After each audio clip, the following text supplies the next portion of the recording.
students, in today's class we are going to discuss relations and functions, chapter 2 of class 11th. This is first session of chapter 2.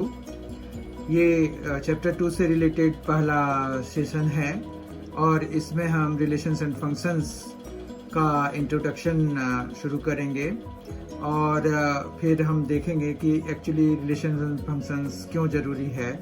तो relation and functions को जानने के लिए हम normally ये assume कर सकते हैं कि हमारे पास जैसे कोई ऑर्डर्ड पेयर है तो हम ऑर्डर्ड पेयर लगभग चीज़ों की बना सकते हैं. जैसे मान रखिए कि एक वेदर फॉरकास्टिंग स्टेशन है तो वहाँ पर जो तारीख है और एक कॉलम हम तारीख की बना लें और दूसरा जो है उस दिन टेम्परेचर कितना हुआ, या फिर हमारे पास जो है स्टूडेंट्स और उसके जितने मार्क्स आए हैं उनकी भी हम ऑर्डर्ड पेयर बना सकते हैं.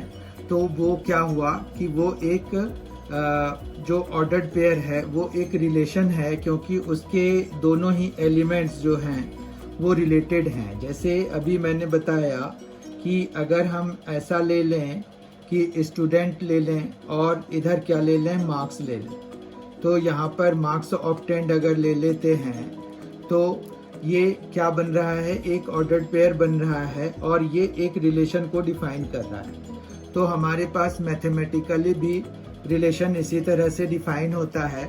We actually find out some relationship between the ordered pairs. Sometimes we have triplet also, that means there will be 3 elements there. जैसे हमारे पास यहाँ पर ऐसा हो कि भाई ये स्टूडेंट्स है, स्टूडेंट का नाम यहाँ पर ले लें, फिर यहाँ पर मार्क्स ऑब्टेन्ड ले लें, फिर आगे ग्रेड लगा दें या कुछ इस तरह का कर दें, तो फिर हमारे पास वो ट्रिपलेट भी बन जाएगा. तो ऑर्डर्ड ट्रिपलेट भी हमारे पास हो सकता है, ऑर्डर्ड पेयर भी होता है. उसमें से सबसे पहले हमारे पास जो आता है वो है Cartesian product of two sets. हमने सेट्स लास्ट चैप्टर में देखा था. तो सेट्स क्या था, well defined group of distinct objects. Distinct objects लगाना जरूरी था क्योंकि वहाँ पर even if there is repetition of something but we need to count it only once. तो इसी तरह से यहाँ कार्टेशियन प्रोडक्ट ऑफ सेट्स की बात करें अगर, तो हम उसके लिए यहाँ पर एक एग्जाम्पल लेते हैं. जैसे यहाँ पर 1 2 है हमारे पास और दूसरा जो है वो है ए बी. तो अगर हम कार्टेशियन प्रोडक्ट जिसको कि हम ए क्रॉस बी से डिनोट कराते हैं वो हमारा क्या होता है, एक ऑर्डर्ड पेयर होता है. उसमें हमें पहला एलिमेंट, इस ऑर्डर्ड पेयर का first element will be from A, मतलब ये 1 आएगा, उसके बाद ये ए होगा, फिर हमारे पास यहाँ पर 1 बी होगा, फिर 2 ए और 2 बी आएगा. तो इस तरह से हमारे पास यहाँ पर क्या है कि ये ऑर्डर्ड पेयर्स हमारे पास बन रहे हैं. ठीक है, तो ये ऑर्डर्ड पेयर बहुत इंपॉर्टेंट होता है. इसके बारे में और भी देखते हैं हम. जब हम बी ए लिखना चाहेंगे तो उस बार ही क्या होगा कि जितने भी ऑर्डर्ड पेयर्स होंगे हमारे पास उन सब में बी के एलिमेंट्स पहले आएंगे. तो मतलब A1 पहले हो जाएगा, मतलब A will come in first position, 1 will be following it, फिर A2 हो जाएगा, उसी तरह से B1 and B2 will be there. तो समझ में आ रही बात. तो इस तरह से हमारे पास क्या हुआ, A क्रॉस B और B क्रॉस A को अगर आप गौर से देखें तो ये यूजुअली बराबर नहीं होंगे unless we are talking about the same element. Cartesian product जब हम सेम सेट पे लेंगे तब जाके वो सेम होने के चांसेस हैं. ऐसे अदरवाइज यहाँ पर भी देखिए, अगर आपने अलग अलग लिए हैं तो क्या ये बराबर हैं, नहीं हैं. तो यूजुअली ऐसा ही होगा, जब आपके पास 2 डिफरेंट सेट्स होंगे तो उनके बराबर होने के चांसेस लगभग नहीं होंगे. तो ये है, और या इन अदर वर्ड्स हम कह सकते हैं कि बिल्कुल भी नहीं होगा. ठीक है, तो ये कार्टेशियन प्रोडक्ट ऑफ 2 सेट्स हो गया. अगर हम इसको फॉर्मली डिफाइन करना चाहते हैं तो A cross B will be defined as ordered pair XY such that X belongs to the set A and Y belongs to the set B. On the other hand, if we define B cross A formally it will be xy such that x belongs to b this time and y belongs to a this time, right? तो ये आपको Cartesian product बहुत ही easy concept है, ये समझ में आ गया होगा। अब अगर हम यहाँ पर देखें तो ये ऑर्डर्ड पेयर का क्या मतलब है, तो ऑर्डर्ड पेयर के कुछ बातें हमें ध्यान रखनी होंगी। ऑर्डर्ड पेयर की कुछ बातें हमें ध्यान रखने के लिए यहाँ पर ये है कि अगर ये ऑर्डर्ड पेयर है तो दो ऑर्डर्ड पेयर तभी बराबर होंगे जब उनके कॉरस्पॉन्डिंग एलिमेंट्स बराबर होंगे। मतलब two ordered pairs will be equal, two ordered pairs will be equal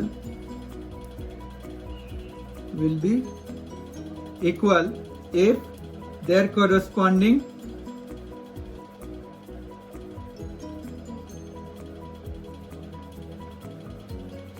elements will be equal.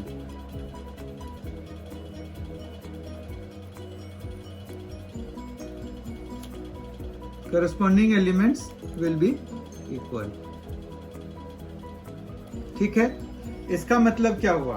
इसका मतलब ये हुआ कि दो ऑर्डर्ड पेयर में जो तभी हम उनको बराबर कहेंगे जब हमारे पास ऐसा सिचुएशन होगा कि जैसे लेट अस सपोज हमारे पास यहाँ पर a+1 है और यहाँ पर b-2 है और ये इक्वल टू 1 1 है।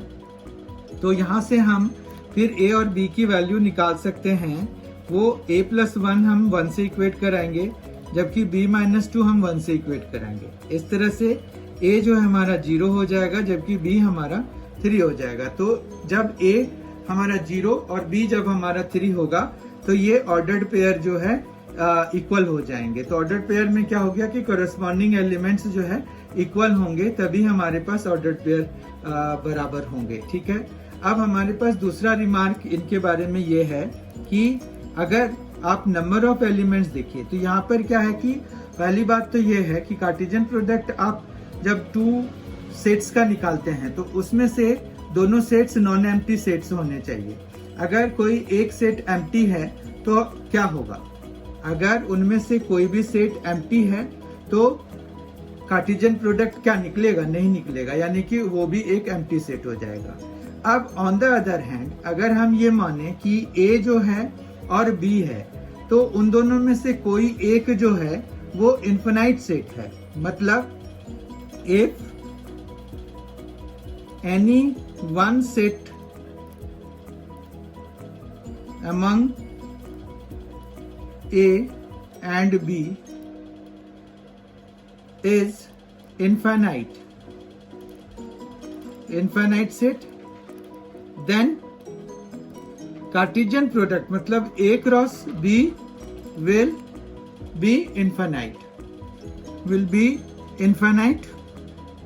ऑब्वियस सी बात है। तो हमने ये देखा कि अगर हमारे पास उन दोनों में से कोई एक एम्प्टी है तो हमें कार्टेशियन प्रोडक्ट भी एम्प्टी ही मिलेगा, जबकि उनमें से कोई एक अगर इन्फिनाइट है तो हमारे पास कार्टेशियन प्रोडक्ट भी इन्फिनाइट हो जाएगा। ठीक है, तो हमारे पास अब थर्ड प्रॉपर्टी इसी पर आ जाता है कि अगर हम एन ए क्रॉस बी की बात कर रहे हैं तो वो सीधा सीधा n A into n B के बराबर हो जाएगा।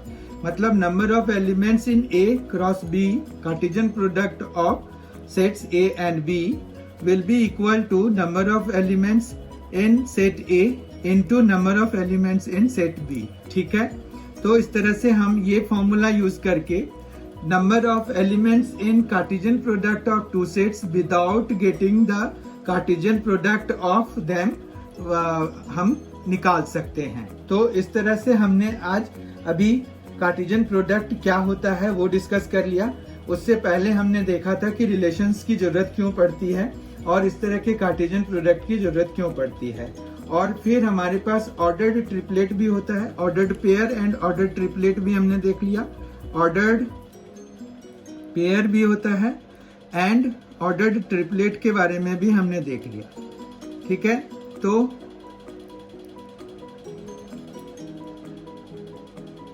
हमारे पास ऑर्डर्ड पेयर कब बराबर होते हैं, ऑर्डर्ड ट्रिपलेट भी सेम ही उसी तरह से चलेगा, उनकी भी प्रॉपर्टीज कैरेक्टरिस्टिक भी उसी तरह से आएगी।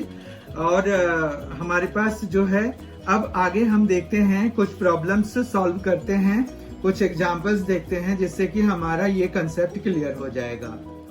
यहाँ पहला क्वेश्चन है, if x/3 + 1 y - 2/3 = 5/3 and 1/3 find the values of x and y। अब यहाँ पर क्या है कि ऑब्वियस सी बात है कि हमने अभी इक्वालिटी ऑफ ऑर्डर्ड पेयर्स पढ़ा था, तो उसके हिसाब से x/3 + 1 किसके बराबर होना चाहिए, 5/3 के बराबर हो जाना चाहिए।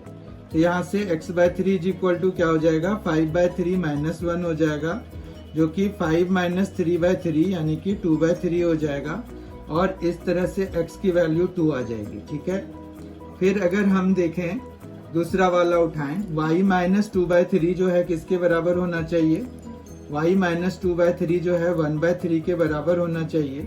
इस तरह से 1/3 + 2/3 हो जाएगा, क्योंकि हम जब ये -2/3 को इधर लाएंगे तो ऐसा ही हो जाएगा, और ये हमें 1 दे जाएगा। इस तरह से हमारे पास क्या आ जाएगा, y = 1 आ जाएगा। ठीक है, बात आपको समझ में आ गई है। तो यहाँ पर हमने क्या किया, इक्वालिटी ऑफ 2 ऑर्डर्ड पेयर्स लगाए। ठीक है, नेक्स्ट क्वेश्चन में हमारे पास, the Cartesian product A × A has 9 elements among which are found -1 0 and 0 1 find the set A and the remaining elements of A × A। तो ये एक बहुत ही आसान क्वेश्चन है, इजी क्वेश्चन है, it is an easy question. Cartesian product A × A has 9 elements, तो इससे ये पता चल रहा है कि हमारे पास यहाँ पर अगर देखें तो NA × A जो है क्या होना चाहिए, NA × NA, या सिंपली क्या हो गया, NA का स्क्वायर हो गया। तो NA का अगर स्क्वायर जो है हमारे पास 9 है, तो इसका यही मतलब हो गया ना कि NA has 3 elements, NA has 3 elements. Now उसमें से हमें ये दिया हुआ है कि सिंस -1, 0 जो है वो बिलोंग्स टू A × A, इसका मतलब है कि -1 belongs to A and 0 belongs to A, तो 2 एलिमेंट्स तो हमें यहीं पर मिल गए। फिर दूसरे वाले पेयर से 0 1 बिलोंग्स टू A × A है अगर, तो इसका मतलब क्या हो गया कि 0 belongs to A and 1 belongs to A। तो खैर 0 तो हमारे पास पहले भी था, तो अब हमारे पास चूंकि 3 ही एलिमेंट्स लिखने हैं, तो देयरफॉर A = क्या हो जाएगा, -1 0 एंड 1। तो हमने A निकाल लिए। फिर हमें फाइंड द सेट A हमें निकल गया यहाँ पर। फिर हमारे पास है and remaining elements of A × A। तो रिमेनिंग एलिमेंट्स में मतलब हमें जो है ये जो एलिमेंट्स 2 दिए हुए हैं वो हमें छोड़ देना है। तो remaining elements of A × A are क्या क्या हो जाएगा हमारे पास, जैसे -1 के साथ अगर हम चलें तो -1 के साथ 0 और फिर -1 के साथ 1, तो एक हमारा -1 के साथ में 1 का आ जाएगा। फिर दूसरा अगर हम चलें कि 0 1, तो 0 1 तो हो चुका है। फिर हमारे पास ये जो आएगा फिर 1 के साथ में आएगा 1 -1 आ जाएगा। ठीक है, फिर 1 0 आ जाएगा। फिर यहाँ पर ना इनके अपने अपने वाले भी होंगे, जैसे -1 भी होगा, 0 0 भी होगा, 1 1 भी होगा। तो हमारे पास यहाँ पर अभी एक और एलिमेंट भी आएगा, वो कौन सा आएगा, -1 के साथ में 1 आ चुका है, फिर 1 के साथ में -1 भी आ चुका है। तो 0 के साथ में -1 आया है क्या, तो नहीं आया है, तो 0 के साथ में हम -1 लिख देंगे। तो इस तरह से ये रिमेनिंग एलिमेंट्स हो गए -1 1 1 -1, फिर 1 0 -1 -1 0 0 1 1 एंड 0 -1। तो ये देखिए 1 2 3 4 5 6 7 हो गए और 2 एलिमेंट्स दिए हुए, टोटल 9 एलिमेंट्स थे। तो हमने ये remaining elements of A × A लिख दिया। A × A मतलब ऑर्डर्ड ट्रिपलेट लिखने के लिए हम क्या करते हैं, पहले A × A लिखते हैं। ठीक है, मतलब कार्टेशियन प्रोडक्ट निकालते हैं इसका। तो ये -1 -1 आएगा, फिर -1 1 आएगा, फिर 1 -1 एंड 1 1।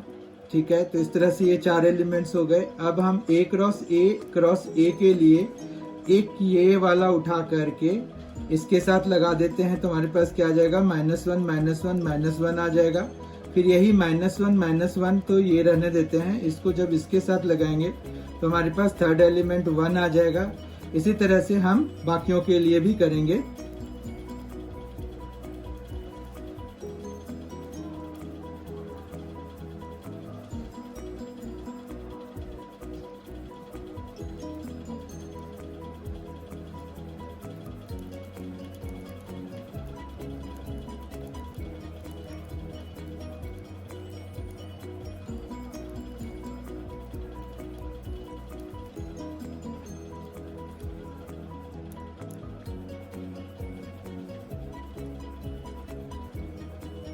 तो यहाँ पर ये 2 क्यूब यानी कि 8 हो जाएंगे। ये देखिए 1 2 3 4 5 6 7 8 एलिमेंट्स आ गए।